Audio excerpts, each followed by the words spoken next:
اعوذ باللہ من الشیطان الرجیم بسم اللہ الرحمن الرحیم۔ السلام علیکم دوستو، امید کرتا ہوں آپ سب اپنے گھروں میں خیریت سے ہوں گے۔ آج میری گفتگو کا محور مسلمانوں کا ایک ایسا سرمایہ ہے جس نے اسلام کو کفار کے سامنے اتنے احسن طریقے سے پیش کیا جس کی مثال دینے سے میں قاصر ہوں۔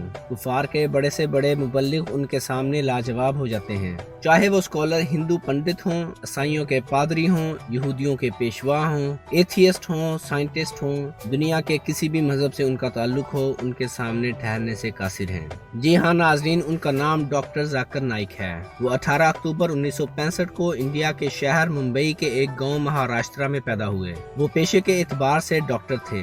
مسلمانوں کی زبوں حالی دیکھ کر انہوں نے ڈاکٹری چھوڑ کر ایک مبلغ کی حیثیت سے 1991 میں دعوت و تبلیغ کے میدان میں اتر آئے۔ ان کے استاد کا نام احمد دیدات ہے اور انہی سے متاثر ہو کر وہ کمپیریٹیو ریلیجن کے میدان میں اترے۔ کمپیریٹیو ریلیجن سٹڈیز میں ان کا کوئی ثانی نہیں، نہ تو مسلمانوں میں اور نہ ہی غیر مسلموں میں۔ انہوں نے غیر مسلموں کے ان تمام سوالات کے جواب دیے جو اس سے پہلے غیر مسلموں کی طرف سے مسلمانوں کو کیے جاتے تھے اور مسلمان لاجواب ہو جاتے تھے۔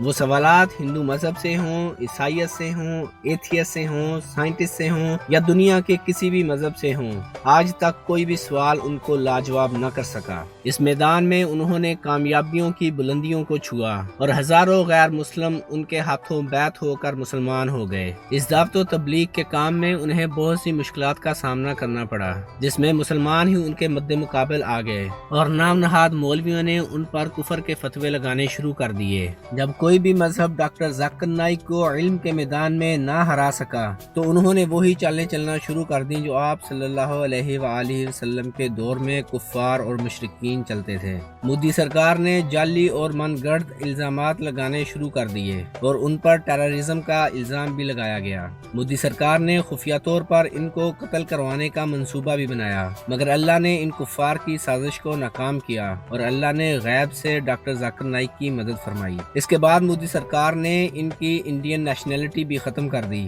آج کل وہ ملیشیا میں رہائش پذیر ہے اور وہیں سے دعوت و تبلیغ کا کام سر انجام دے رہے ہیں۔ اللہ تعالیٰ مسلمانوں کے اس عظیم رہنما کی حفاظت فرمائے۔ مسلمانوں کے نام نہاد اور جوکر قسم کے مولوی جو ڈاکٹر ذاکر نائک کا علم کے میدان میں مقابلہ نہ کر سکے، انہوں نے بھی ڈاکٹر ذاکر نائک پر فتوے لگانے شروع کر دیے۔ ان نام نہاد اور جوکر قسم کے مولویوں میں عامر لیاقت سر فہرست ہے، جو فل ٹائم جوکر اور مداری ہے اور پارٹ ٹائم اسلام کا نمائندہ ہے۔ حنیف قریشی اور میٹھے میٹھے کوکب نورانی نے بھی فتووں کی بارش کر دی۔ یہ میٹھے میٹھے کوکب نورانی بس نام کے ہی میٹھے میٹھے کوکب ہیں، ادروائز یہ گالیاں اس طرح نکالتے ہیں میڈیا پر بیٹھ کر جیسے انہوں نے پی ایچ ڈی کی ہو گالیاں دینے میں۔